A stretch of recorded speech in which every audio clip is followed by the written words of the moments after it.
pas parce que j'ai une année de plus, mais c'est parce que d'abord le Seigneur m'a donné le souffle de vie.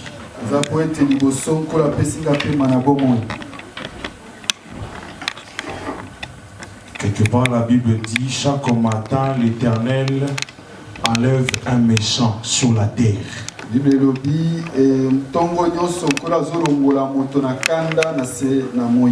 Si tu lis dans Psaume 108, tu le verras.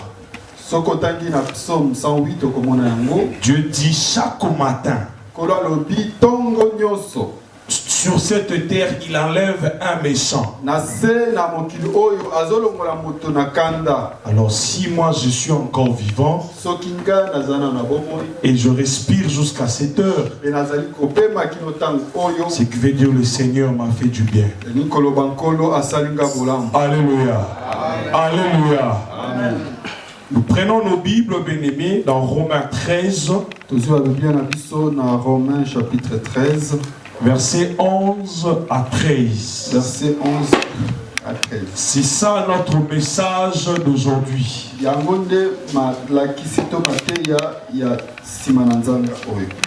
Notre thème de cet après-midi, c'est le temps. Alléluia. Amen. Le thème de cet après-midi, c'est le temps. Parce que, bien aimé, nous comprenons que l'Église souvent est distraite. Nous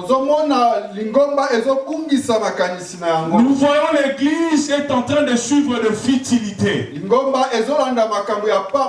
voyons l'Église, bien aimé, s'est donnée à des choses qui ne tiennent pas la route. L'église se base à des discussions, bien aimées, qui n'ont pas de profit dans leur vie.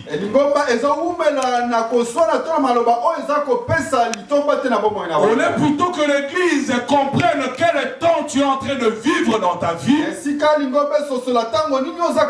On est que l'église comprenne à quel temps il est en train de vivre. Bien-aimé, toi tu es là en train de t'occuper de choses qui ne tiennent pas la route. Alléluia. Amen. Laisse que l'Esprit de Dieu nous aide à comprendre le message de cet après-midi. Si je veux parler de temps, bien-aimé, pour que ça donne un esprit de réveil en toi. Aussi longtemps, bien-aimé, tu seras encore endormi. Aussi longtemps tu seras encore dans la distraction. Aussi longtemps tu fixeras ta pensée, bien-aimé, à une chose déjà passée. Tu es en train de perdre le temps de ta vie. Alléluia. Amen. Un jour, mon papa m'avait dit ces choses. Dans la vie, si tu avances, continue d'avancer. Même si tu es en train d'attendre que quelque chose puisse s'accomplir dans ta vie. Même si cette chose-là n'est pas encore arrivée, ne reste pas sur place parce que tu vas perdre le temps. Continue d'avancer. Et ces choses-là vont te rattraper. Parce que si tu attends, les choses qui sont devant aussi, tu les fais attendre. Tu risques de, quand tu arriveras dans le lieu qu'il y a d'autres choses, ces choses-là sont déjà parties. Tu donnes encore le retard à beaucoup de choses dans ta vie. Mais ce qui est important, au lieu d'attendre ce que tu devais avoir peut-être aujourd'hui, continue d'avancer. Et la chose du dimanche 17 avril, ça va te poursuivre même jusqu'au mois de mai. Alléluia. Lèvons-nous, nous allons lire la parole de Dieu. Romains chapitre 13, versets 11 à 12. 11 à 12. J'ai lu au nom de Jésus. Amen. Cela importe d'autant plus que vous savez en quel temps nous sommes. C'est l'heure de vous réveiller enfin du sommeil, car maintenant le salut est plus près de nous que lorsque nous avons cru.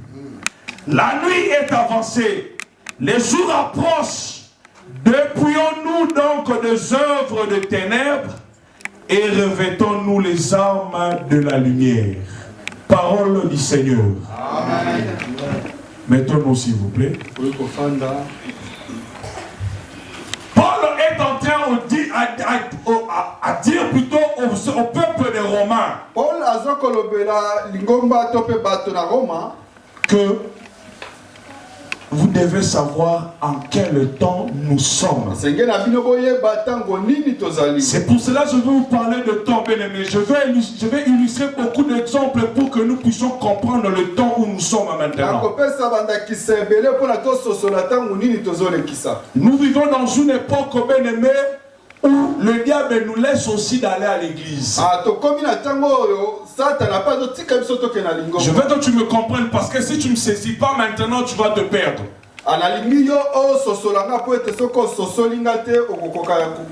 Nous sommes dans une période que tu veux aller à l'église, mais le diable te laisse partir à l'église. Tu avais peut-être il y avait des temps qui t'empêchaient pour aller à l'église, mais nous sommes à l'époque où le diable te laisse partir à l'église.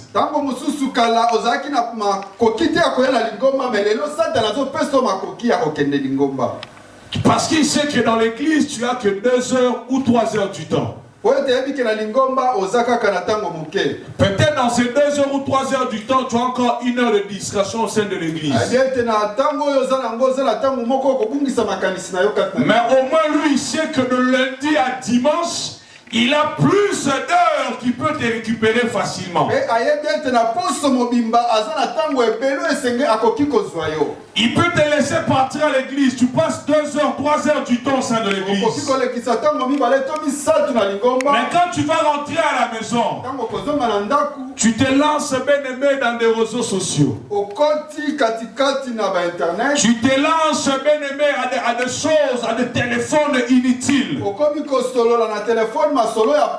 Et tu verras que toutes les choses que tu es en train de parler au téléphone, ça n'édifie pas ta vie.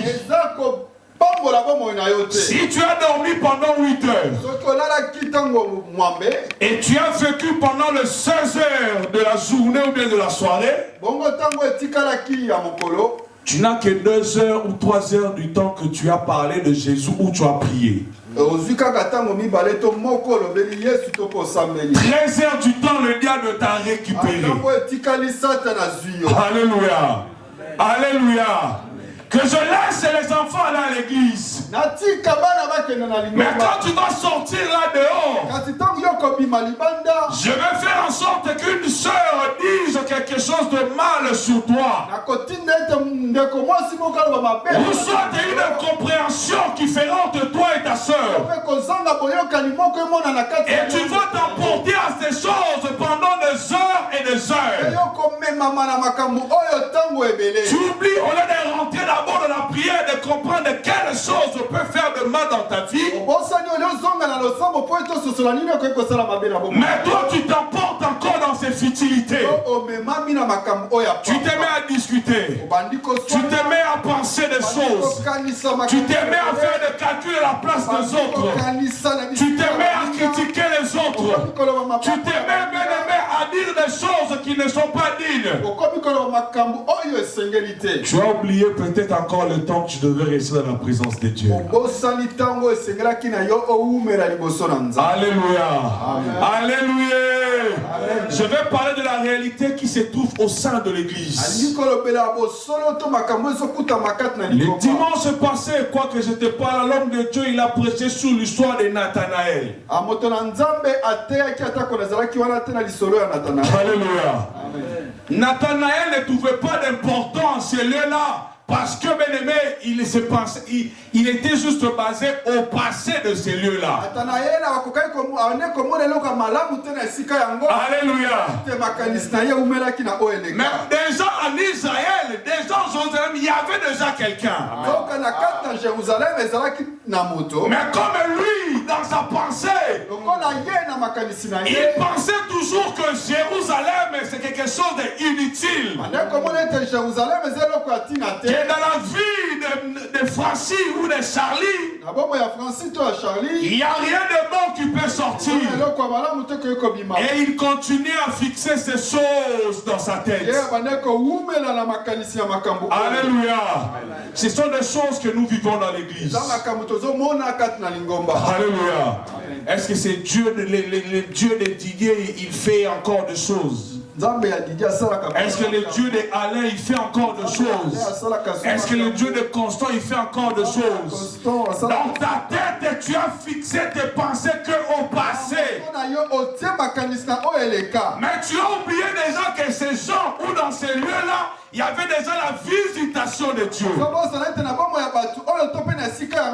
Alléluia. Alléluia. Bien-aimés, nous vivons dans le temps. Calculons le temps où nous sommes. Sortons dans des distractions inutiles. Paul a dit que la nuit est avancée. Quand la nuit s'avance, bien-aimés, nous tendons vers la journée.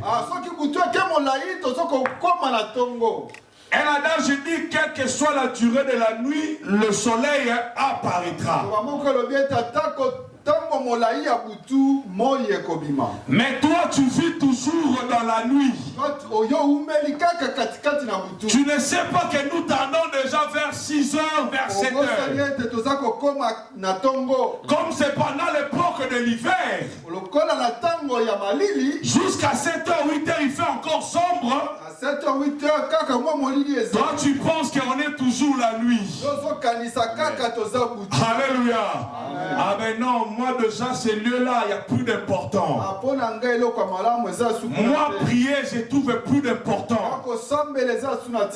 C'était comme Nathanaël à cette époque-là.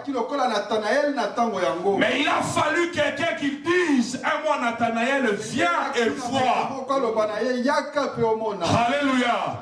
Laisse-moi te dire, bien-aimé, si tu localises le temps de ta vie cet après-midi, je te dis, viens et vois. Alléluia. Amen. Avant que tu viennes, tu dois d'abord commencer à accepter. On ne nous a pas détaillé la conversation de Nathanaël et Philippe. Mais pour que Philippe puisse dire à Nathanaël, viens et vois. Et afin que Nathanaël puisse venir, ce qui veut dire Nathanaël avait accepté. Alléluia. Et le dimanche écoulé, l'homme de Dieu, il a prêché sur la puissance. Bien-aimé, si tu ne vis pas encore de choses dans ta vie, si les choses ne changent pas parce que le temps que tu vis, tu es encore dans les ténèbres.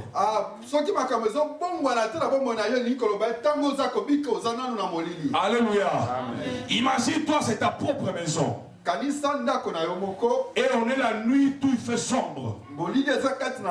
Tu veux quitter peut-être la chambre pour aller se soulager. Dis-moi, tu marcheras toujours dans le noir ou bien tu vas allumer la lumière. Alléluia. Amen. Même si tu connais ta maison par tête, tu vas allumer. Amen. Alléluia. Amen. La Bible nous dit dans Ephésiens 5, verset 13. 13 à 14. La Bible nous dit, réveille-toi, toi qui dort. Relève-toi d'entre les morts. Et Christ t'éclairera. Avant que Christ puisse t'éclairer, toi tu dois d'abord te réveiller. Alléluia. Le temps, c'est le temps du soir. Le monde vit sous les secousses de l'enfantement. Alléluia. Laisse-moi te dire que le monde est en train de vivre les secousses de l'enfantement. Ça, c'est pas les mamans. Les mamans savent ça, ils doivent enfanter. Comment est-ce qu'il y a des Non, des contractions. Alléluia. Car la Bible dit racheter les temps quand les jours sont mauvais. Comme ces jours sont mauvais, relève-toi. Il change le temps que tu vis maintenant dans ta vie.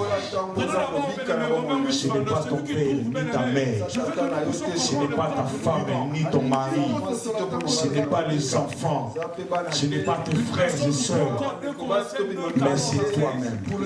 Tu es capable à changer, bien-aimé, les choses de ta vie. Il est temps, bien-aimé, que tu te lèves et que tu changes toutes choses. Alléluia. Alléluia. Alléluia. Alléluia.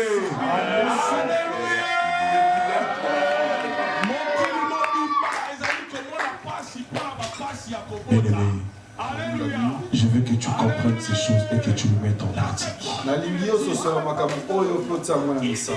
Seule la parole de Dieu et l'autorité qu'il t'a donnée, tu peux tout changer. Je ne peux pas rentrer par encore de la puissance de Dieu parce que l'homme de Dieu a parlé de ça. Mais si j'ai parlé sur le temps, je veux que tu comprennes l'époque et les moments où nous vivons. Et tu dois exercer l'autorité dans ta vie. Quand nous étions encore des étudiants, notre professeur qui nous donnait le cours de sciences politiques, il nous avait dit, si tu ne t'occupes pas de la politique, mais la politique va s'occuper de toi. Toutes les souffrances que des fois nous vivons parce que la politique nous suit. Certaines choses tu négliges, c'est pour cela le diable continue à t'accabler. Mais tourne-toi, fais face au diable. Car la Bible dit résiste au diable, il fuira loin de toi. Il est temps que le peuple de Dieu, tous les chrétiens dans le monde, il est temps que nous, la famille, le salut en ces lieux, de s'élever contre l'adversité, afin que l'adversité devienne une soumission dans notre vie. Que Dieu bénisse sa parole. Amen.